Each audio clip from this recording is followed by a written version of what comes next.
Hey, I got to sit down next to six-time national champ and AMA Hall of Fame member Broc Glover. So Broc, tell us what's cool about Motocross of Nations.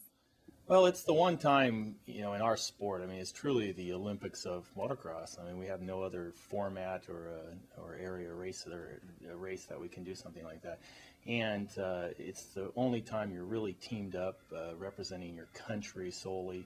More important than that, as motocross is pretty much an individual sport, and we're in this Motocross of Nations, you are a team, and it's really important that you aren't the weak link in the team too. So it's very, very important. They do have a throw-out moto, but in your mind, you don't want to be the one that they have to throw out the moto for. So it's great, and it's a great honor to first even be selected on the team, and then it's an even bigger honor to be able to represent your country and win for all the thousands of Americans that are racing motocross, and you've got the weight of the country on your shoulders. Very nice. So what's really special about it to you? What hits home? I mean, to me, again, it's just the patriotic pride. I mean, losing was not even an option, honestly, for the team that when I went over. It was still, back then, it was 4 riders, and we raced 2 weekends in a row. We raced the first weekend on the 500cc bikes, which was called the Motocross of Nations, and then the next weekend you followed it up with the 250cc bikes, which was called the Trophy of Nations. And so you had, 10, 15 days with your riders that normally, here's the guys that you're wanting to beat every single week here on the AMA circuit in America. Now all of a sudden they become your best friends. You're walking the track with them, you're showing them every little thought that's going through your mind. Hey, what about this line? What about that move? And we're going, oh yeah, I think you can do that. What about this one? So you're sharing your intimate riding secrets with each other, and you want your teammates to do really, really well. And some of the the proudest moments that I ever had were, for 1 year in Sweden that we ended up, the Americans were first, second, third, and fourth in one of the motos, and having stuff like that happen, it's just like you're just so pumped for your team and for the country, and the greatest feeling of all is climbing up on that top step of the podium with your 3 other teammates at the time and having the national anthem be played. And there's nobody, I mean, when we were in the Czech Republic, or the Czechoslovakia back then, I'm sorry, it was still communist, and to be standing on top of that podium and to see, Russian trained soldiers standing around with machine guns in their hand and having the national anthem played in front of all the thousands, probably 30, 40,000 fans that were there. It's hard to pull back the tears, to be honest. Okay, so you mentioned 83 in Czechoslovakia. Tell us a little bit about the other event that year in Belgium on the 500cc bikes. Well, the race in Belgium was actually before the Czechoslovakian race, and we were 500cc machines. All 4 of our riders were, as all the other riders in the other countries were. And that year I'd won the championship in AMA here in America on the 500cc bikes, and I truly did. I felt I was the best rider in the world in motocross outdoors.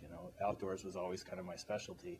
And when we got to Belgium, unfortunately, our team, we drew the last pick of the gate of all the teams, and one of our riders had to be the last pick on the gate, and our team manager selected me.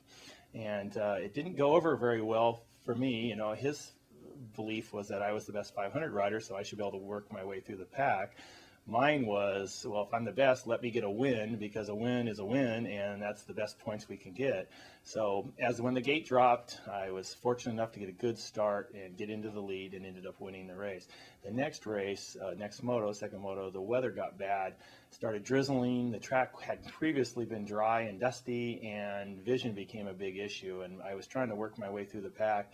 And every time a guy would go through the berm, you'd powder your goggles and stick to the rain, and it was just very, very difficult race. And I think I, made it up to about an 8th or 9th place or something. But I was truly disappointed with a first and a 9th or whatever I ended up. But I was also there for a team, and Team USA won the overall, and we won the Motocross of Nations. So I was very, very happy, and the individual part of it wasn't as important.